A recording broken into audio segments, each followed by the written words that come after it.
পড়তে বসলেই মাথা ঝিমঝিম করছে, মনোযোগ অন্যত্র চলে যাচ্ছে। পড়তে পড়তে কখন যে কল্পনা রাজ্যে হারিয়ে গেছেন টেরই পাচ্ছেন না।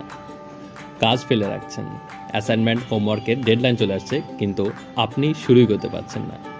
এমন সমস্যা যদি আপনার সাথে হয়ে থাকে তাহলে আজকের ভিডিওটা আপনার জন্যই। Welcome to STEM lingo.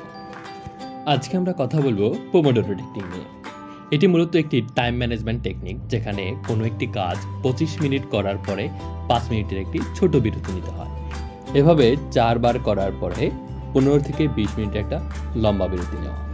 এটি একটি সহজ এবং বিজ্ঞানসম্মত উপায় মনোযোগ বাড়ানোর জন্য।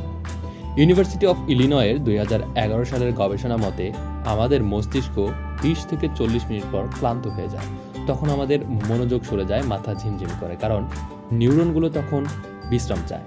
পোমোডোরো টেকনিক অনুযায়ী আমরা যখন সেই ক্লান্তির আগেই 5 মিনিটের একটি বিরতি নেই, তখন নিউরনগুলো আবার রিসেট হয়।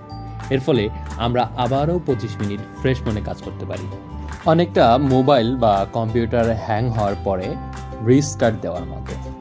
এবার আসি এই পদ্ধতির উপকারিতা নিয়ে। প্রথমত, এটি মনোযোগ বাড়ায়, ফলে পড়ার গতি অনেকটাই বেড়ে যায়।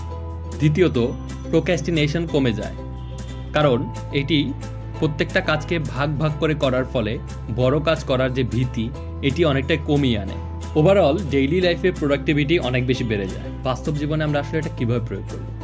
এটা প্রয়োগ করার ক্ষেত্রে প্রথম স্টেপে আমাদের কাজ ভাগ করে নিতে হবে। অর্থাৎ আজকে আমরা কি কি পড়ব বা কি কি কাজ করব তার একটা লিস্ট তৈরি করা। তারপরে টাইমার সেট করে সেটা শুরু করে দেওয়া। প্রথমে আমরা 25 মিনিটের একটা টাইমার সেট করব। এরপরে যখন অ্যালার্ম বেজে উঠবে, অর্থাৎ 25 মিনিট শেষ হয়ে যাবে, তখন আমরা একটা ছোট্ট বিরতি নিব। এই সময় আমরা কোনো ধরনের সোশ্যাল মিডিয়া ব্যবহার করব না। সাধারণত আমরা হাঁটাহাঁটি, হয়তো আমরা চা বা কফি খেতে পারি, পানি খেতে পারি, ব্যালকনিতে গিয়ে একটু বাইরের সৌন্দর্য উপভোগ করতে পারি, অথবা চোখ বন্ধ করে শুয়ে থাকতে পারি। এতে আমাদের মস্তিষ্ক অনেকটাই ফ্রেশ হয়ে যাবে এবং পরবর্তী 25 মিনিটের কাজ করার জন্য রিচার্জড হবে। এভাবে 4 বার করার পরে আমরা চতুর্থবার একটা লম্বা ব্রেক নিব। সেই ব্রেকটা হবে 15 থেকে 20 মিনিটের। এভাবেই পোমোডোরো মেথড আমরা ডেইলি লাইফে অ্যাপ্লাই করতে পারি।